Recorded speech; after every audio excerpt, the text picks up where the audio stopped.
మేధావులు నాయకులందరూ కూడా ఈ అంశం పట్ల సానుకూలంగా ఉన్నారు కాబట్టి ఇవాళ కాంగ్రెస్ పార్టీ 42%లో ముస్లింల రిజర్వేషన్ ఉందా లేదా స్పష్టత ఇస్తలేదు. At the same time BJP party ఏమో ముస్లింల రిజర్వేషన్ ముస్లింలలో ఇంక్లూడెడ్ అయితే మేము పర్మిషన్ ఇవ్వమని చెప్పి వాళ్ళు చెప్తారు. అంటే ఇద్దరు కూడా నేను కొట్టినట్టు చేస్తాను, నువ్వు ఏడిచినట్టు చేయని కలిసికట్టుగా ఆడుతున్నటువంటి నాటకంగా మేము దీన్ని భావిస్తూ ఉన్నాం. వీరిద్దరి యొక్క అంశాలను కూడా ప్రజల ముందు మేము తేటతెల్లం చేయదలుచుకున్నాం.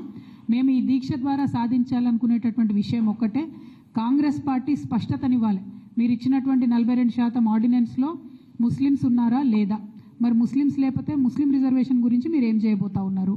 రెండు, భారతీయ జనతా పార్టీ ఆర్డినెన్స్ అనేటటువంటిది ఒక కాన్స్టిట్యూషనల్ రైట్, ఆ రైట్ని మీరు ఎట్లా వయలేట్ చేస్తారు, ఎందుకు గవర్నర్ గారు ఇంకా సంతకం పెడతలేరు, రాష్ట్రపతి గారి దగ్గర బిల్లు పెండింగ్ ఉన్నది, ఆ బిల్లు విషయంలో ఎందుకు రేవంత్ రెడ్డి గారు సుప్రీంకోర్టుకు పోవడం లేదు, మరి రాహుల్ గాంధీ గారు చెప్పిండ్రు మేము బీసీలకు హక్కులు ఇస్తామని చెప్పే మీరు ఎందుకు ముందడుగు వేస్తలేరు అనేటటువంటి ప్రశ్నలకు సమాధానం రావడం కోసమే ఈ దీక్షను చేపట్టడం జరిగిందని కూడా ఈ సందర్భంగా మేము తెలియజేస్తా ఉన్నాం.